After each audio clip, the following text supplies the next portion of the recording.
Welcome to the Secret Stash. That's super secret. And this is the only show that tracks down the local people behind the places and things we love. I'm going to kick it off with my favorite thing ever. Then goes deep to reveal the best kept secrets behind them all. Why are we talking to people? Let them know. Shout the rooftops. This is great. And leave you with a stash of stories and offers you'll only find here.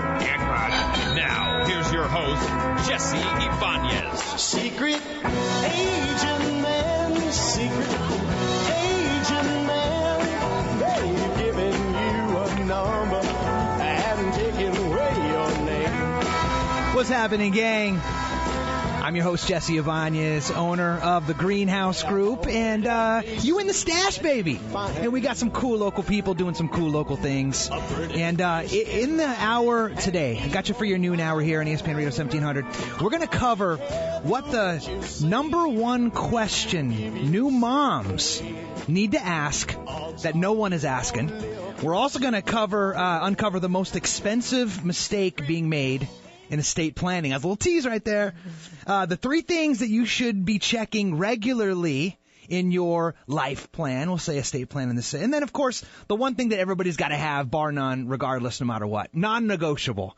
And I'm going to be doing that flanked by the very lovely and beautifully and talented Alejandra Rodriguez, owner of Rodriguez Law Offices.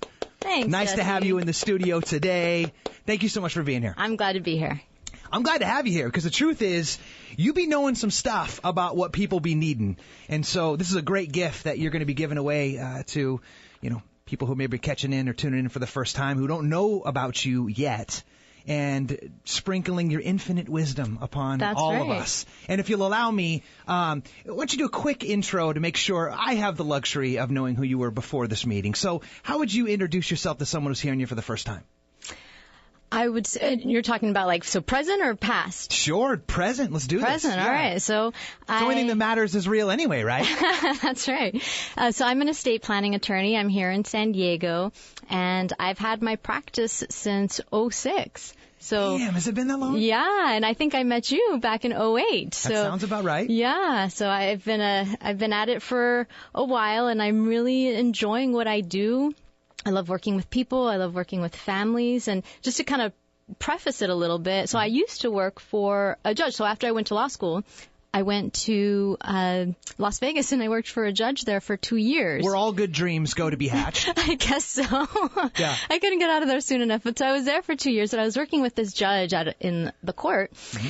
And I realized during the course of those 2 years that I really don't like litigation. I just don't like it. And that's kind of the way it works, right? Yeah. So I've kind of learned this recently, that you're either a lawyer that loves or you're a lawyer that fights. Right. Right? So you realized you were a lover early on. Exactly. I was a lover, not a fighter. Yeah. So I decided, I can't do the traditional litigation aspects of being an attorney. And that's where estate planning came in, where it's the perfect place to really do what you need to do ahead of time to avoid the struggles and the litigation later down the road. And you've had quite an impact on, I know, my family and the families that you've been able to touch since you've made that heroic decision to get in where you fit in.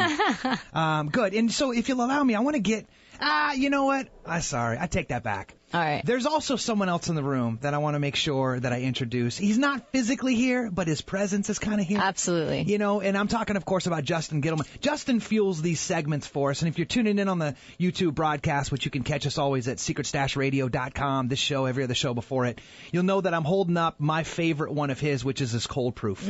Justin basically is the messiah of juices. Luckily, we got him here locally. You can catch him at any one of the major farmers markets around town. I know he's in downtown. He's up in the one in Midtown. I think he's even at a couple coastal ones up north in La Jolla. But this is his cold proof. Now, I gave you some of this before the show. Tell me about it. So I think I was chugging it a little too fast because Adrian was like, whoa, let's slow it down. It's really good. I have to say, this is pretty impressive. And you were pointing out what the ingredients were. And I love everything on it, from the ghee to the almond milk. It's pretty delicious. Thank you for that. I'm sure he'll love that plug. The truth is, if you ever wanted a cup of coffee and you were saying to yourself, God, I like coffee, but I would like to try the best coffee I've ever had in my life, I'm holding it right now. It's the cold proof. Go check out Justin at Local Juice Company.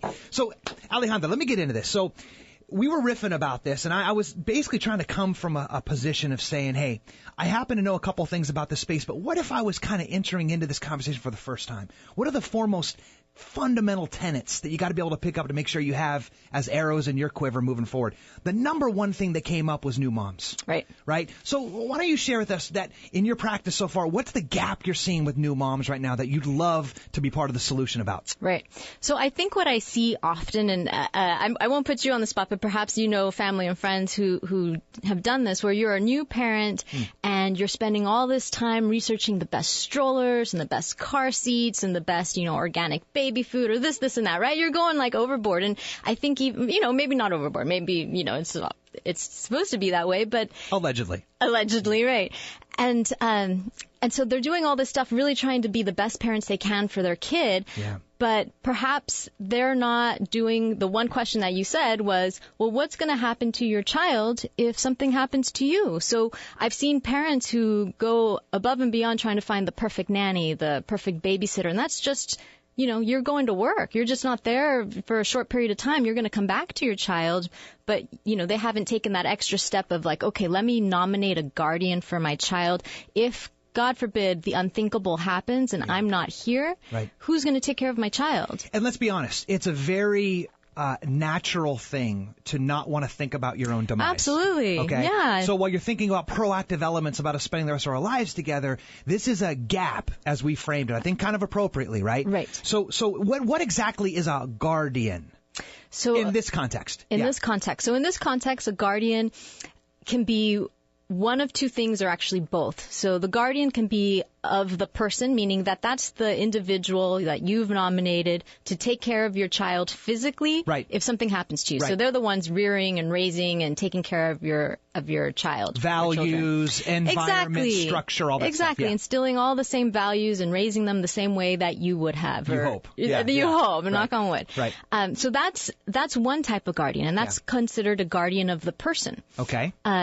And then the other type of guardian is a guardian of the estate, meaning that that's the guardian who's going to take care of all of the money matters. Mm-hmm. So it can be one and the same person, but sometimes it turns out that, the person you want raising your child because they're the most loving, best parents you could ever imagine may not be as financially savvy as you would like. And so that's where you're able to divide up those roles and say, okay, now the guardian of the estate is going to be, this other person who's really financially savvy. It makes a ton of sense to me. I mean, I even think about, just in a partnership like a marriage, Right. It's just the path of always flows to the point of least resistance.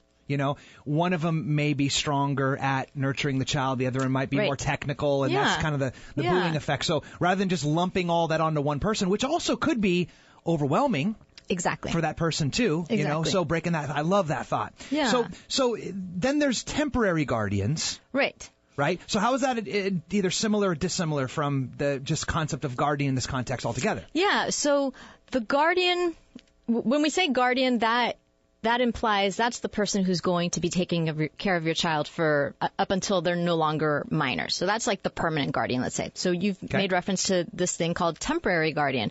And that's actually a gap that I've seen within estate planning where not all attorneys plan for a temporary guardian. So I'll give you an example. Yeah. Let's say that you have your child here and you live here in San Diego, but maybe it's your brother or your cousin that's out of state that you want to nominate that individual to be the guardian of your child. Okay. But it's going to take them a while, maybe even if it's just a couple days to get here. If something, let's say, you were in an accident, you're unable to take care of your child, or if you passed yesterday and, now your child needs to have their guardian take effect, there's a little bit of a time frame there to get that enacted officially with the court. So what a temporary guardian does, it's where you are officially nominating and saying, okay, I've nominated my permanent guardian, but maybe they're out of state or they're not available right away.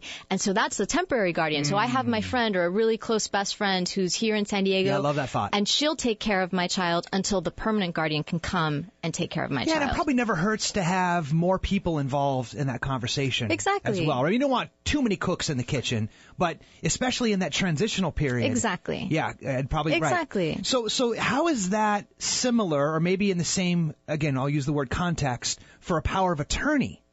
Right. Okay. So the power of attorney is a little different. So, and we're speaking in the realm of minor children, right? So, in my opinion, gaps in mom's plans. Exactly. Right, gaps in mom's plans. Right. So we need to make sure that a guardian is being nominated for your child. It doesn't hurt to have a temporary guardian just in case, your guardian is out of state and or needs just to come. assist in period. Yeah. Precisely. Yeah. But then that third component is medical power of attorney. So let's say your child is going on some camping trip with, some family friends. And if something happens to your child on that camping trip, legally, the only person able to authorize medical care for your child is you. So you don't want to send off your child onto the wilderness and, God forbid, something happens. There's a plan you can put into place. It's a medical power of attorney. You're basically giving that authority to another adult individual, and it could be for just a period of time, maybe for that weekend or maybe for that week that they're away on summer camp, where that other individual can authorize medical care for your child. Now, what happens in absence of that? Let's say someone doesn't, come on, let's be honest, like not everybody's going to do that in advance of their kid going off on a camping trip. So absence of that, then is there like a culpable kind of liability thing for the person that is trying to administer care? Yeah, they're going to run into problems. They're going to say, is this your child? No, it's not my child. Okay, where's the paperwork saying that you've been entrusted with the care for this child? So yeah, it's something that we all probably have come across. I'm sure, when I was younger, my parents sent me off with, family friends, and we didn't have anything in place, and knock on wood, nothing had ever happened. But, why experience that? It's better to have your arsenal of, tools in front of you that if something happens, you can just pull from it. And I love that thought. And that's actually what the Kids Protection Plan is, right? Exactly. Isn't it sort of like an amalgamation of all those things to fill the gap? Exactly. So the Kids Protection Plan is something that I've incorporated into my estate plans, and it's only been recently, actually. And again, so this isn't just a shortcoming with parents in general, I think also with estate planning attorneys. So the Kids Protection Plan incorporates all of those documents that are needed into one nice, handy toolkit so that parents are prepared no matter what. Something tells me that you have an opportunity to get that to somebody, right? So I think I know this about your business. Like, do you have like a free book or something like that? Yeah, like a free report? Yeah. Absolutely. So on my website, and can go to, your listeners can go to RodriguezLawOffices.com. If you scroll down to the bottom of the page, there's going to be 2 links that they can click. And so one is... That's right. That's what I remember. One is for parents who want to name a guardian for their child. It's free. It's on their own. It's this website. It assists you in naming a guardian for your child. Perfect. So, there's no excuse not to have that. Yeah. So that's the first link. And it's free. And it's free. Yeah. Exactly. Yeah. And then the second one is a book, a free legal book for parents that they can order, again, on my website. It's for free. I'll send it to them, and at least they can read up and realize what the things that they need to be doing. Yeah, I love that, and that's free too. That's also free. Not only talking shop and laying down some business, but giving away some stuff for free. That's right. What the stash is all about. And we're in the house with Alejandra Rodriguez, owner since 2006 of RodriguezLawOffices.com. Coming up, what's the most expensive mistake being made in estate planning, and what we're going to do about it? We'll be right back.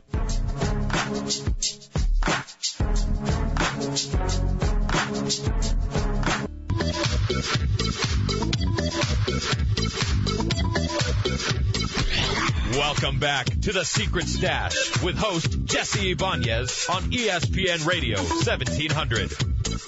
What's happening, gang? Thank you for hanging out. You in the stash. We got you new an hour, and we're getting all smart and stuff about the things that you got to have in your plan. Just before the break, we were hanging out with Alejandra Rodriguez, owner of RodriguezLawOffices.com.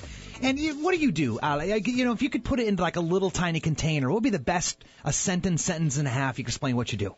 I help families plan for their loved ones to take care of them in the manner they want in the event the unthinkable happens. Yeah, well said. I love that thought. And that's the truth, too. That's kind of what we're riffing on. Like, before the break, we were talking about, like, the one thing right now that moms aren't doing, right, that are kind of gapping out. Now, the other thing, which is something I deal with a lot in my business, and I won't let the cat out of the bag. I'll just say it starts with a P.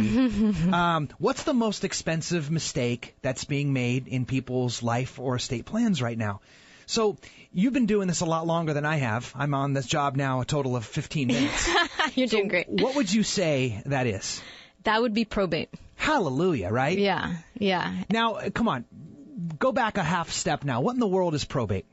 So probate is this court proceeding that when someone dies and let's say they either didn't have anything in place or they only had a will, in either of those two situations, you have to go through this process called probate so that the court can make sure that all the debts are being paid, that the money gets to the beneficiaries the way that it needs to before anything else can happen. So you can't, start transferring assets or getting the home to the, the kids until you get that court order from the judge. So it's just this court process that needs to be initiated. Why though?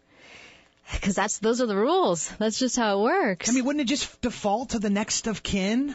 Yeah, and there's some countries that are like that. So I think Mexico is just like, it's kind of a foreign concept. Probate, it's just, it just goes to whoever. It's easy. Which is odd, because Mexico, you think if there was any area for corruption, which I think basically probate is, you would think that they'd have that woven into their process nicely. Right. But getting serious about this, though, that court process is incredibly expensive. It is. It's really, really expensive, actually. And I'm not even going to ask you to spit out some of... I have those figures in front of me. And look, I brought you a handy little thing you can take a look at. Just get us in the ballpark. Like, it's not... I don't think it's beneficial for anybody to go through the whole matrix. Yeah. But let's say, I'm worth $500,000. Like, if I don't put this estate plan up, and what's the lowest hanging fruit? Usually a trust, right? Right. So someone takes the time, and costs a couple bucks, and there's different ways you could do that. But man, how much are you skirting if you do that versus going through probate? Right. Well, so if you're saying $500,000, you're looking at probably $26,000. That's just an attorney and executor fees to get through that process. That doesn't include, the time frame of it's upwards of a year or more. And that's on the low end. That's like assuming, you get your court hearing dates as quickly as possible and there's no issues. The minimum tends to be a year, but it's really, a year and a half, 2 years. You're looking at a lot more time. Wow, that is brutal. It is brutal. So you mentioned the cost, right? And so there's a sliding scale based on how much your whole thing is worth there. And obviously the more it is, the more it's going to hurt. Exactly. Right, to put that nicely. The concept of it being expensive is one thing, but what is the detriment of how much time it takes as well?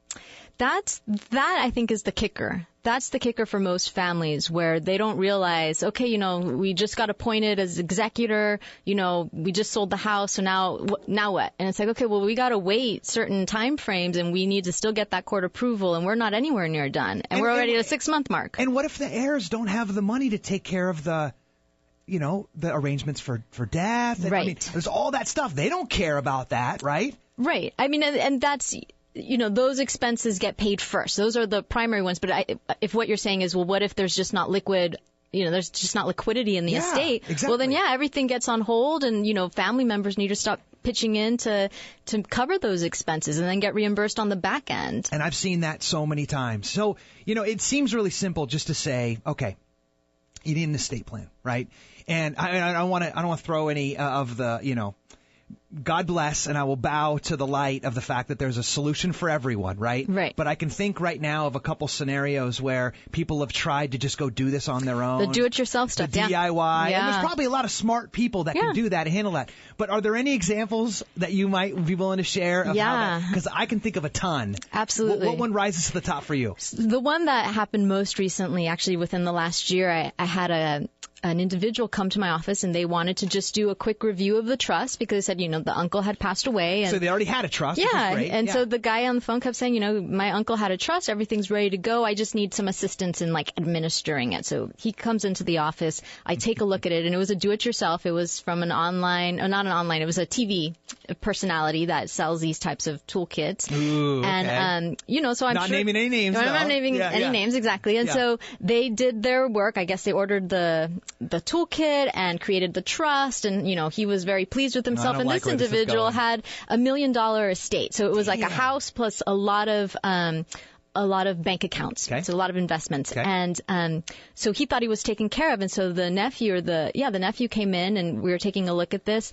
And after reviewing the documents, I had to report to him, it was really saddening, actually. I told him there's two issues here. First, the trust was not properly funded, meaning that the uncle had never transferred his assets into the trust. He just created this document because he thought, I have this document, now I'm taken care of, I get to avoid probate, but he didn't follow up with it. And then the second thing was, even well, the second thing was the will was the one document that was giving all the distributions. So because it hadn't been funded and because the will was the one document saying, my house goes to so-and-so, these investments goes to so-and-so, they had to go through probate. Yeah. There was no way around it, and it was really a shocker for them. I was the bearer of bad news. And I'm actually already in the weeds with just you walking, saying those words and stuff. And what that tells me is that these things are complicated. Yeah, right? They're not to be taken lightly. Yeah, so it's like, okay, yeah, if you've got this slam dunk, so in my business, right, we help folks buy and sell homes, right? That's our contribution to this life, you might say. And there are discount brokerages that are available online. I was just having a conversation with a guy, first-time buyer, who found one of those sites that everybody knows about that has a great search tool. I'm not going to name any names, right? Okay. And they actually kick back cash. Like, right. Who wouldn't go for that? Right.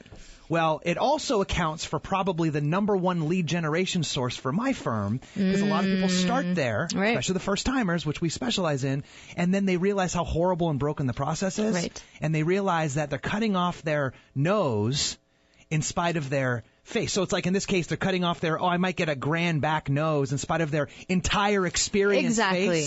And then the loss of the negotiation, which usually ends up being 3 or 4 times more than the kickback they would have ever gotten. Exactly. And it's the same kind of thing for you, right? Precisely. That's exactly what it is. Just because we can do something on our own doesn't necessarily mean we should, right? I mean, any one person can go to court and litigate something on their behalf, right?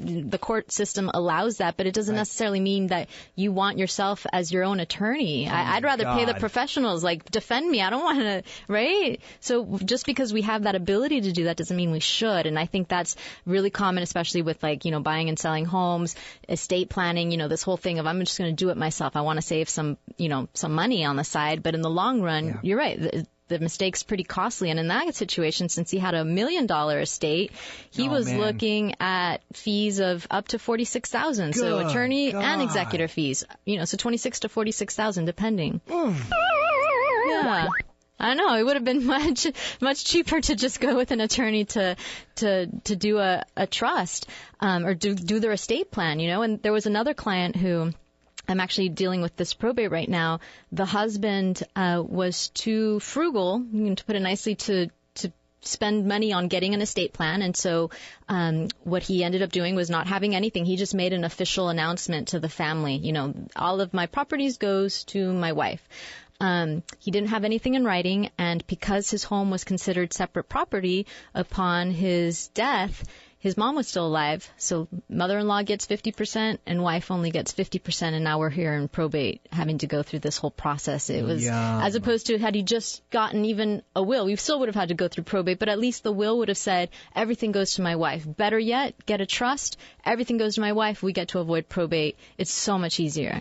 Yeah, so people don't really take into account the cost factor of not just the expenses of going through probate, but also that time, minimum a year. And that's why I love that the question was framed of a mistake. Right. Because these are sort of the myths that we all get dispelled. And there's nothing wrong with it. I'm not browbeating the concept of wanting to be frugal, in your situation, or save a couple bucks.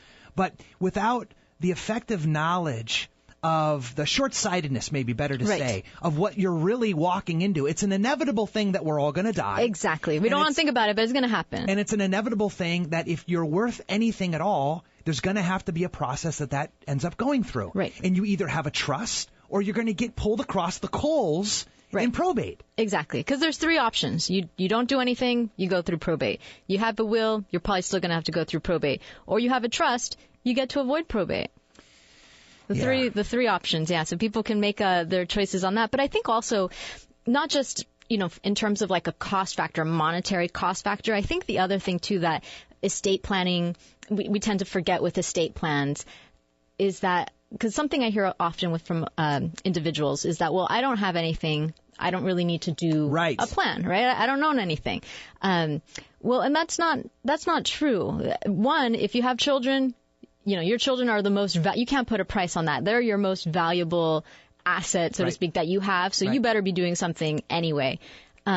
The other thing, too, though, is there's another thing that I've been incorporating into my planning is what wealth legacy interviews, where you're able to transfer. This isn't just the monetary. We'll take care of that with the trust and the other documents, but this is something additional where you're able to transfer your values and your history, your life history, let's say, to your children in the event that maybe you weren't able to pass that on during your life. Ooh. Yeah, so it's deadly. I didn't even know that existed. Yeah, and again, pun deadly, by the way.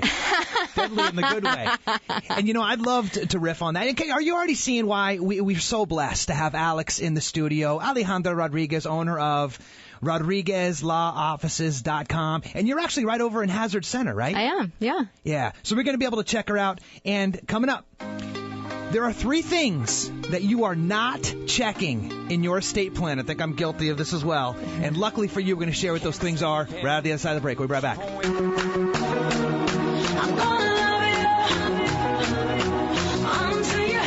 You're listening to The Secret Stash with host Jesse Ibanez on ESPN Radio 1700. What's happening, gang? We got you live in the stash for your Tuesday lunch hours. And in the house today, we got a special guest who's dropping knowledge on me, hopefully you, for the next half hour, and anybody and everybody who is going to check out in this life eventually. Right? And then might have a couple things left over, right? So this little container, of course, called estate planning. Alejandra Rodriguez, owner of RodriguezLawOffices.com, right over here in Hazard Center. And just before the break, we were wrapping out talking about gaps moms that we're seeing right now in moms' plans once they have some little ehos running around and ehas. And then the biggest mistake ever, which of course is the big P word, probate. But let's shift gears a little bit, Ali, if I can.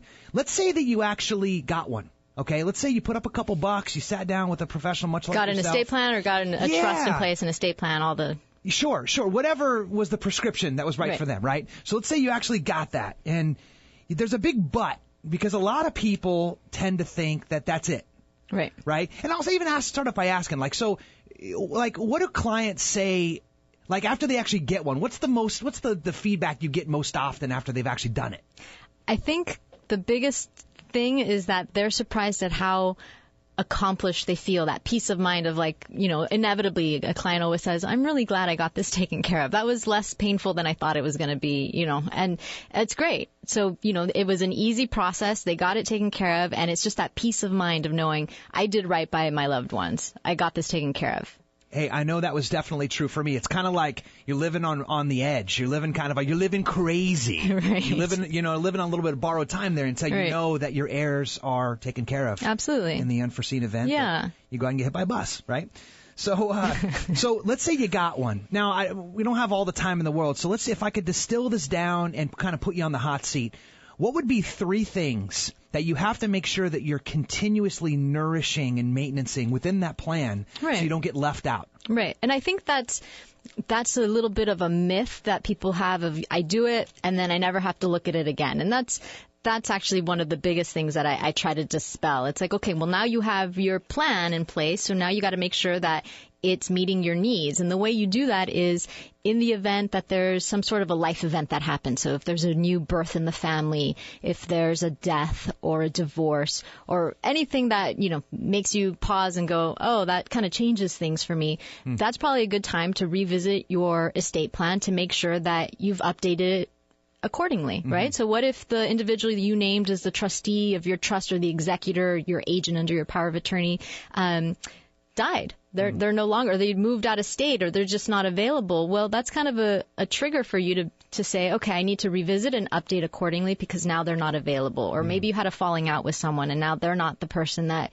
you would like to have in that position, right? Things change. And that's the thing we need to keep in the back of our minds is that life is not static, right? It's ever changing. And so we have to understand then that as a result, most likely your estate plan is going to change with you. It's going to grow with you. So that's one of the big ones is that if there's been a birth, a divorce, a death in the family, something like that, that's a good time to revisit your plan. Okay.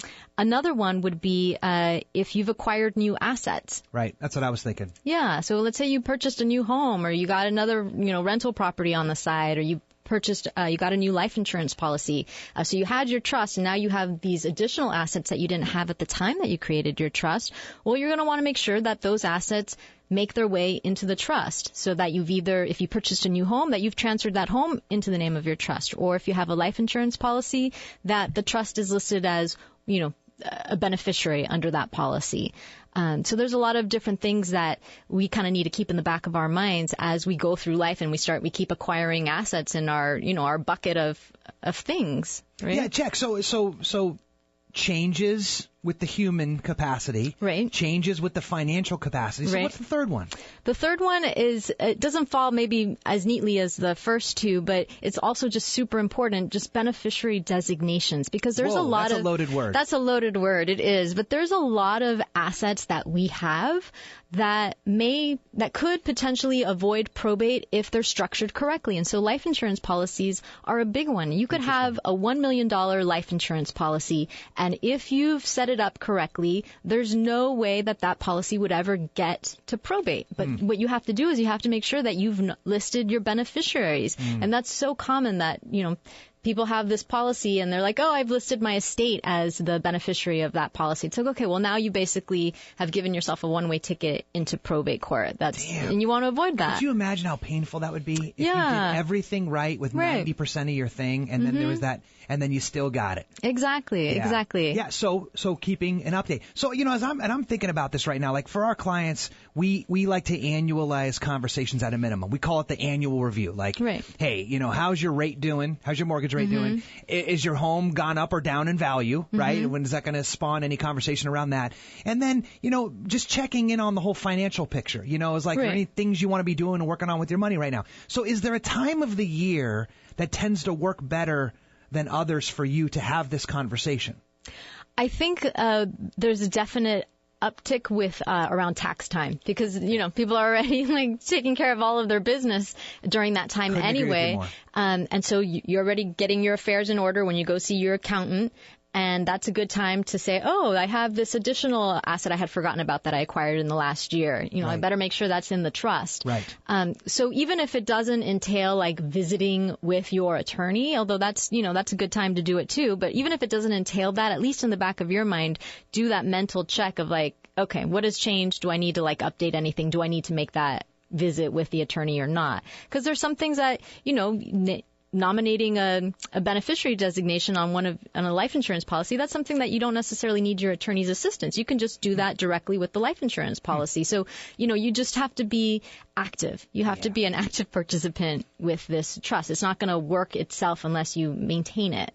Yeah, and I mean, of course, I'm spoiled rotten because I am inside of your graces, and you've got us in your wings, so to speak. Right. So the revisiting of these things and stuff is just what you do, but if they don't have that maybe on their side, or maybe they are in that camp where they actually got one, right, but they haven't even touched it, since its inception, it might now be a good time, because it's tax time, to reach back out to that person. Or, hey, who knows, maybe this is also a good time to reach out to Alejandra Rodriguez, RodriguezLawOffices.com. She's right up here in Hazard Center, so don't tell me that she's too far away for you to go check it out. So real quick here, I want to talk about that element of the trust. Right? So what's one maybe takeaway? Everybody might know what a trust is per se. They've kind of heard it before. They kind of know the dynamics of how it behaves. But maybe what's one thing that maybe that you come across that they don't know, that you feel like fundamentally should be part of the general consortium of what a trust is? Yeah, I think one common misconception is that you need to have a lot of money or a lot of assets to even begin doing estate planning, and that's not true. And it kind of goes back to what we started the conversation with in the beginning about new moms with children. You have a child. Even if you don't, you're not in the $1 million estates, like even if it's just... How valuable is the child? Exactly. How valuable is the child? And two, though, if the child is a minor, they can't take care of whatever assets you might be leaving them. Even if it's not a lot of assets, they're incapable of doing that. They legally cannot manage those assets on their own until legally they're 18. So would you say, I'm going to, again, put you on the spot, is there kind of a minimum dollar amount like that you would kind of coach people on? Like if your portfolio is worth X, you need to make sure you have an estate plan, or if it's kind of under, maybe you're kind of flying under the radar? Right. Not quite. My rule of thumb tends to be if you own a home, we already know you're in the trust department. And the reason is if you have a house, regardless of how much it costs, if you have a house, most likely that home, if it's in San Diego or California, is going to have to go through that probate process. Well said. Well said. Well said. Oh, man. You know, here's what I would love to do. Coming up. What's the one thing that everybody has got to have? Remember, we talked about the most expensive mistake, so let's now put this into context. What's the one thing that everybody's got to have? And then the thing that I'm dying to hear more about, which is that wealth thing. What did you call it? The wealth legacy interview. The wealth legacy interview. And something tells me that this is going to be a punctuation on a fantastic conversation we're having with Alejandra Rodriguez, owner of RodriguezLawOffices.com. We'll be right back. Ain't a feeling I can keep, so blame it on the night. If you missed any of the show, check out the podcast at secretstashradio.com. You're listening to The Secret Stash with host Jesse Ibanez on ESPN Radio 1700. That's right. You are in the stash. My name is Jesse Ibanez, co-founder of the Greenhouse Group. Jeff dropping it Irie to end out the lunch hour for you. And we're hanging out with Alejandra Rodriguez, owner of RodriguezLawOffices.com.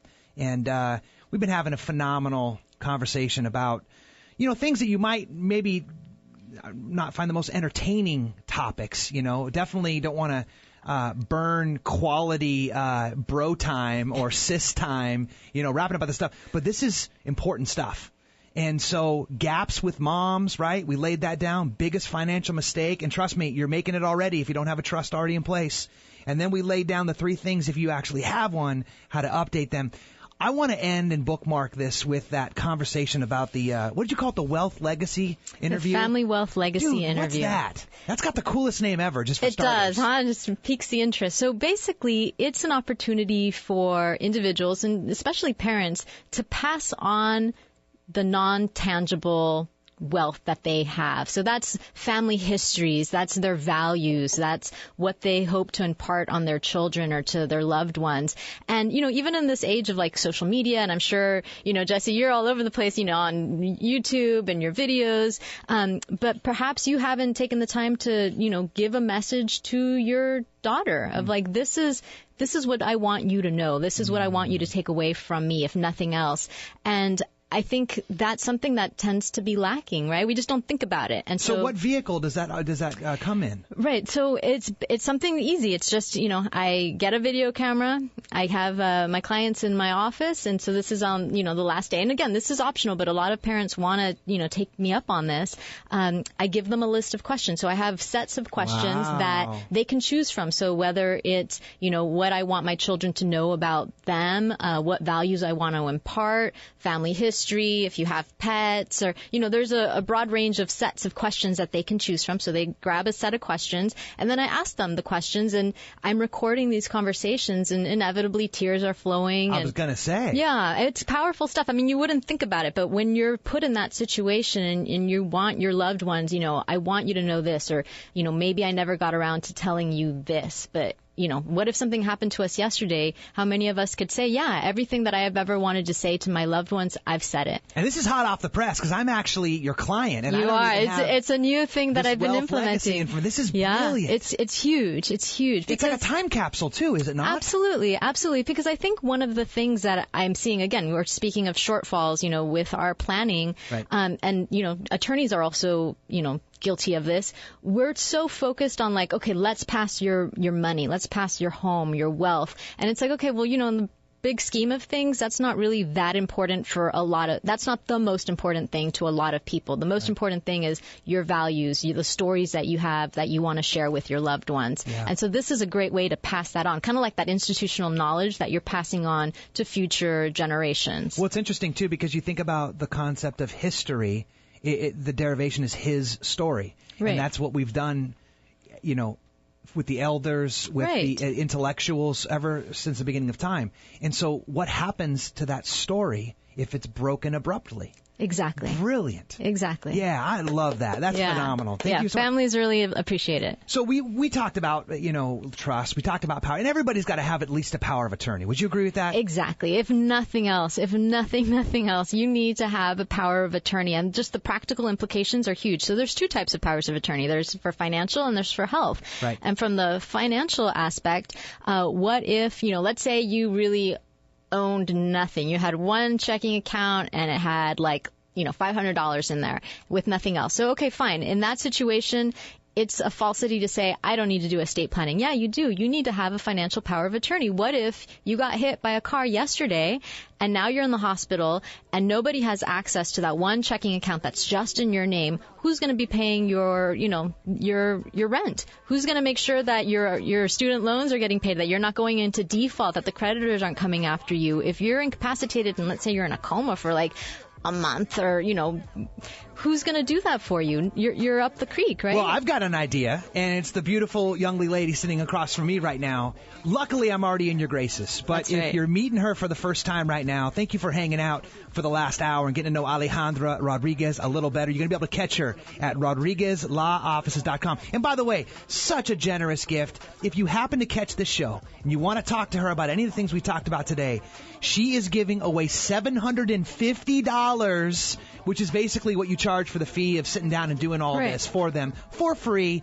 Just call her, mention the Secret Stash, and or go to the website and then call her, mention the Secret Stash, and she'll be able to sit down and do a free family wealth planning session for you to get all your financial affairs in order. That's right. Alejandra Rodriguez, thank you so much for hanging out Jesse. in the Stash. It was a pleasure. You betcha. And thank you for hanging out. You can catch this episode and everyone before it on SecretStashRadio.com. We'll see you back here next week.